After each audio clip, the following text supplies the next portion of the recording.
My son didn't even lower his voice when he said it. He just kept moving things around in the kitchen, reorganizing something on the counter, and said it the way you'd comment on the weather or what's for dinner. She's just a checkbook with a heartbeat, Portia. That's all she's ever been to us. His wife laughed, not a surprised laugh. The comfortable kind, the laugh of a woman who'd been thinking the same thing privately for a long time and was glad to finally hear it said out loud. I was standing just inside the side gate. I'd let myself in the way I always did. The code hadn't changed. My son had always said, "Come anytime, Mom, don't even knock." The pecan pie I'd baked that morning was still warm through the dish towel I'd wrapped around the pan. I'd driven 40 minutes to bring it, not because anyone asked, but because I'd been thinking about them. And I had pecans on the counter, and I know how to make something out of that. I stayed where I was long enough to hear what came next. Honestly, his wife continued, her voice carrying easily through the screen door. When was the last time she called without needing to insert herself into something? She shows up unannounced, drops food nobody asked for. It's like she can't function unless she feels needed. I know, my son said. She doesn't get that we have our own life now, our own rhythm. I set the pie down on the porch railing, quietly. Then I walked back through the side gate, closed it carefully so it wouldn't bang, got in my car, and drove home. The whole 40 minutes, I kept my hands at 10 and 2 and kept the radio off. I needed to hear myself think, but no thoughts were coming. Just those words circling. Checkbook with a heartbeat. Over and over, the way a song gets stuck. By the time I pulled into my own driveway, I had driven for 40 minutes in the kind of silence that leaves a mark. I sat in the car for a while after I turned the engine off. The mockingbird was back on the fence post.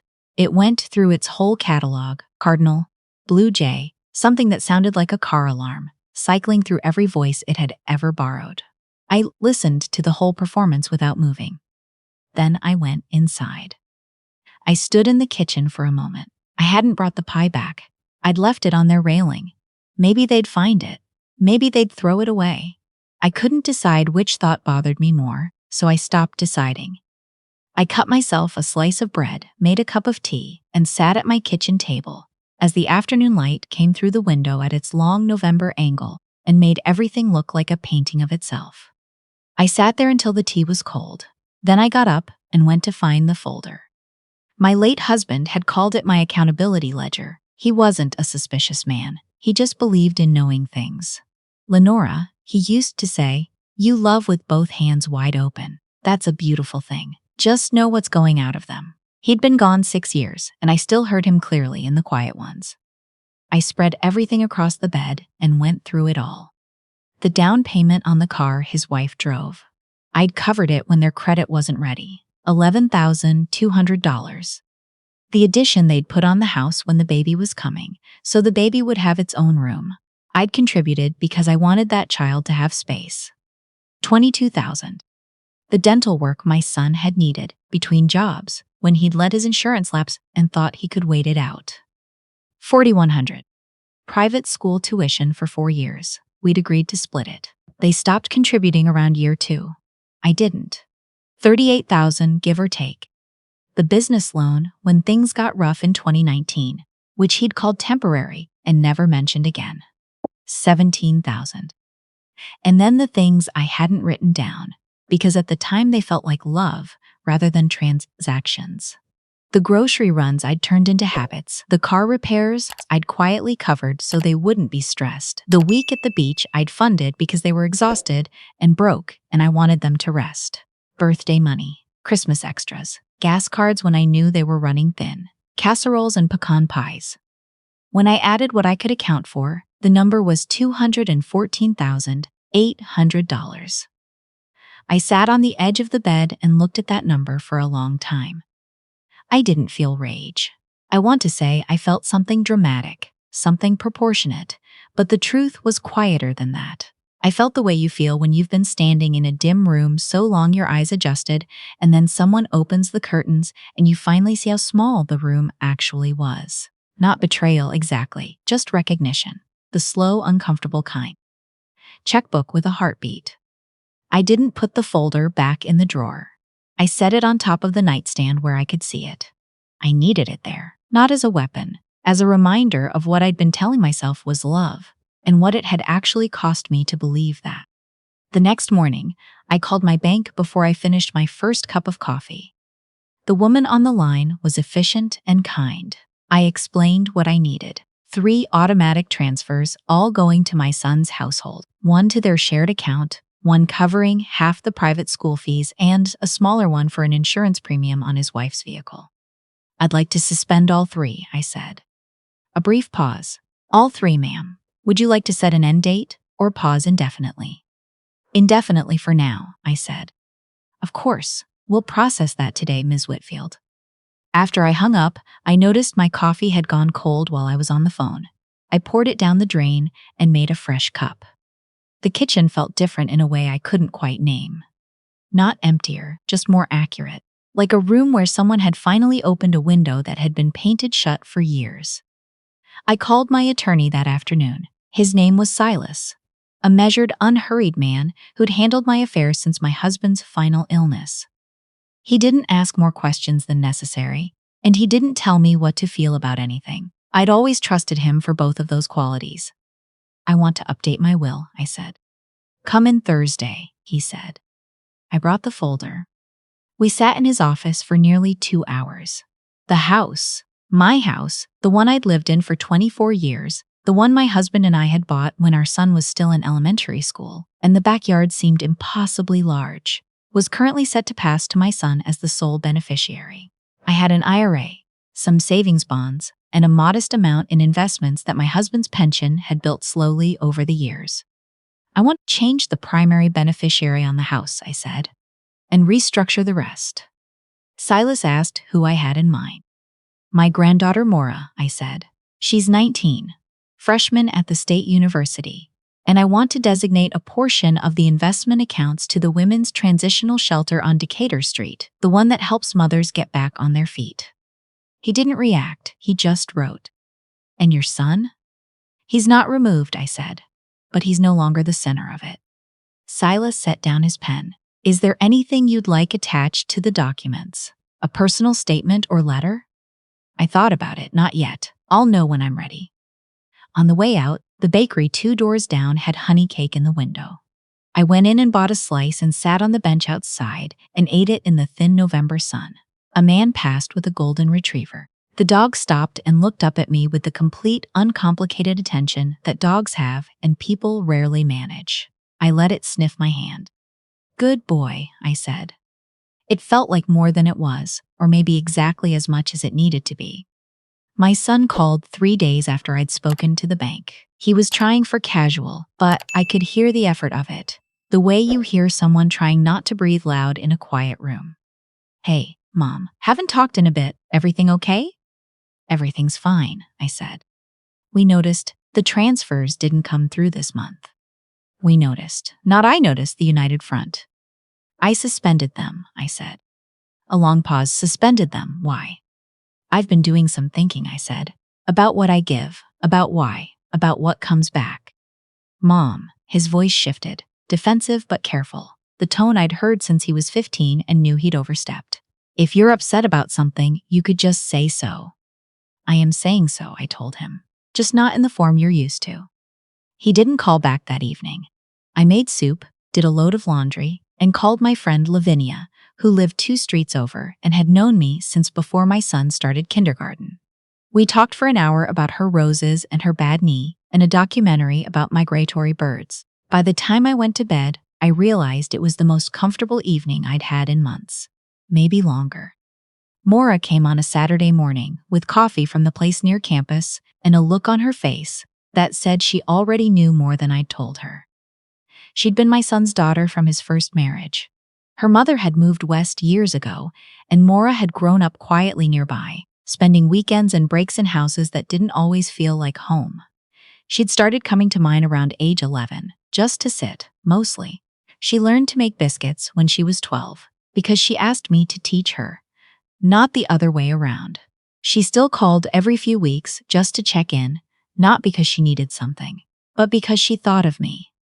She poured her own coffee without being asked, sat down across from me and said, "Dad's been talking." "What's he saying?" that you've gone quiet, that you're acting strange. A beat. That the transfers stopped. They did, I said. She nodded once, slow and deliberate. Good. I looked at her. I've watched you give that household everything for years, she said. Every time I was over there and you showed up, the food, the money, the way you made yourself small and useful so they'd let you stay. She stopped, shook her head gently. You deserve to stop. It wasn't spite, I said. I know. That's why it counts more. She reached across the table and put her hand over mine. She had ink stains on 2 fingers the way she always did. She was a literature major. She marked up every book she owned. Do they know about the will? I asked. I think Dad suspects something. Portia's been tense. She looked at me carefully. Are you scared? I thought about it honestly. A little. The kind of scared that means you're finally moving somewhere, though. Not the kind that means you should stop. She stayed until almost noon. When she left, I went out back and stood in the garden for a while. It had gotten away from me over the summer. My knees were less cooperative than they used to be, and I'd let things go. I cleared dead leaves from around the camellia bush. My husband had planted it the year we moved in. It bloomed every November without fail, red, pink, and stubborn, as though it had a personal argument with winter. I liked it for exactly that reason. Portia came on a Tuesday. She dressed the way she always did. Put together, shoes that cost more than they should, hair perfect. She brought grocery store chrysanthemums, still in the plastic sleeve. I noticed she'd thought about it. I gave her credit for that. I let her in. I didn't rush to make things comfortable.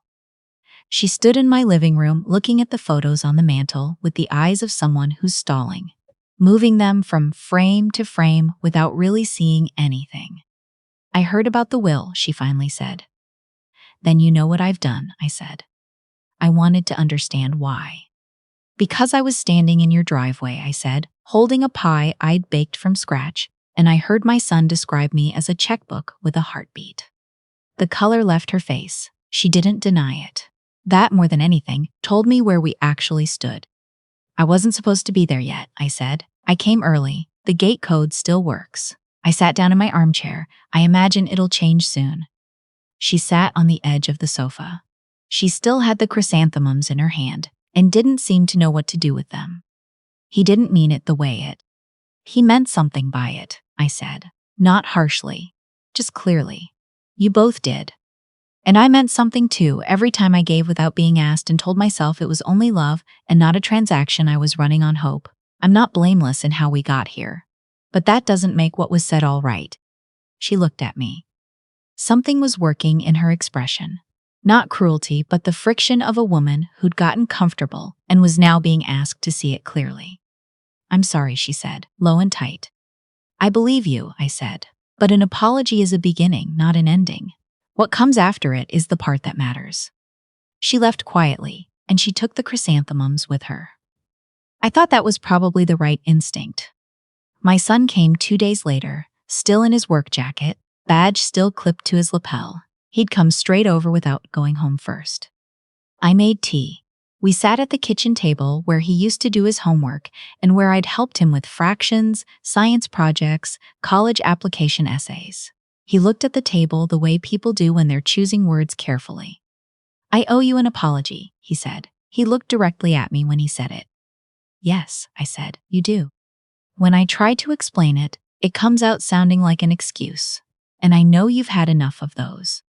Tell me what you actually think happened, I said. He was quiet for a moment. I stopped seeing you. Not all at once, gradually. I got so used to you being there, to you providing things, that I stopped thinking of you as someone who could run out, or get tired, or just. He pressed his hands flat on the table. I made you invisible, and then I resented you for trying to be seen. That one landed. I played a part in it, I said. Every time I gave without being asked. Every time I swallowed something that hurt so I could keep the peace. You can't unlearn a pattern if no one ever shows you that it's there. I still said what I said.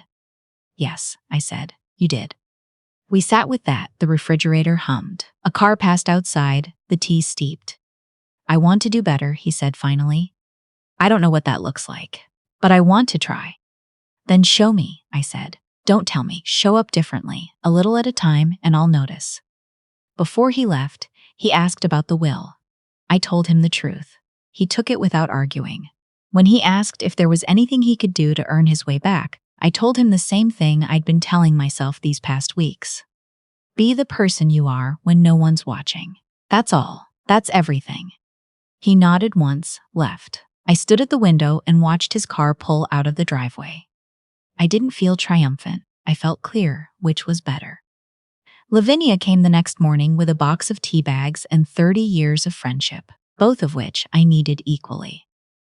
She sat down without being asked, the way she'd been doing since before our children could drive. She poured her own cup and didn't make a production of anything. My daughter started calling again, she said, after I stopped volunteering for everything, stopped being the first to reach. The moment I closed my hands, she looked up and realized I had them. That shouldn't be how it works, I said. No, she agreed. But sometimes it is. And knowing that doesn't make you bitter. It just makes you careful. She looked at me over the rim of her cup. You stopped shrinking. I've been watching you get smaller every time you came back from their house. I thought one day I'd look over and you'd just be gone.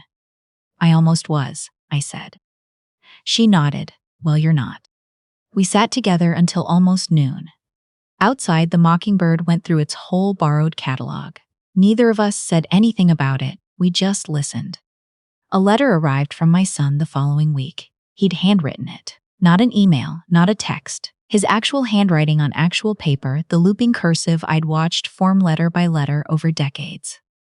Mom, I've been trying to find the right words for days, and I keep deleting everything because it sounds like I'm making excuses, and I know you've had enough of those. So I'll just say this.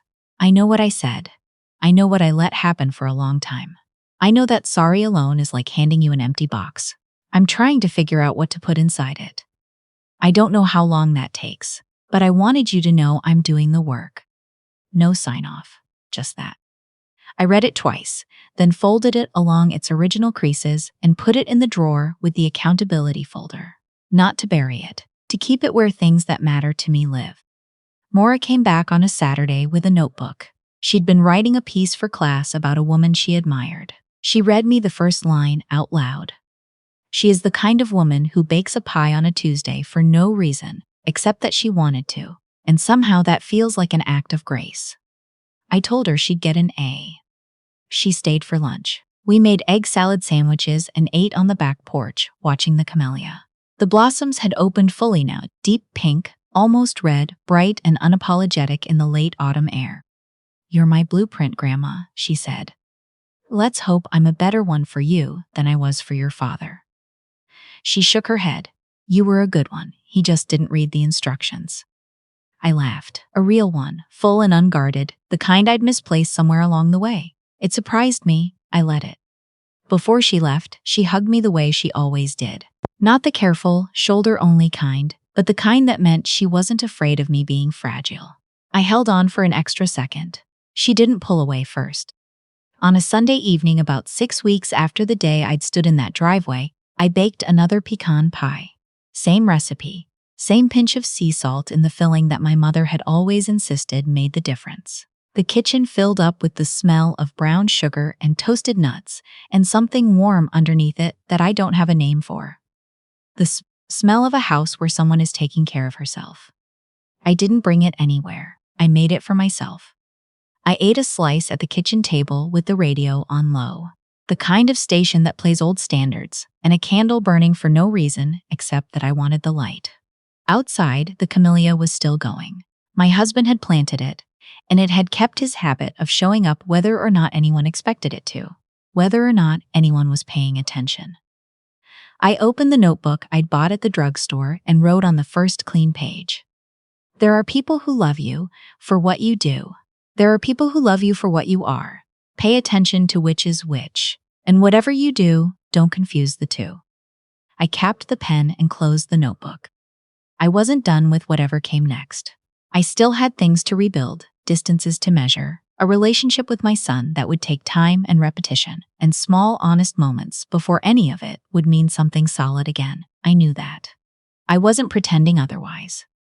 But for the first time in a very long time, I was the one deciding how it went, what I offered and when and why, what I kept.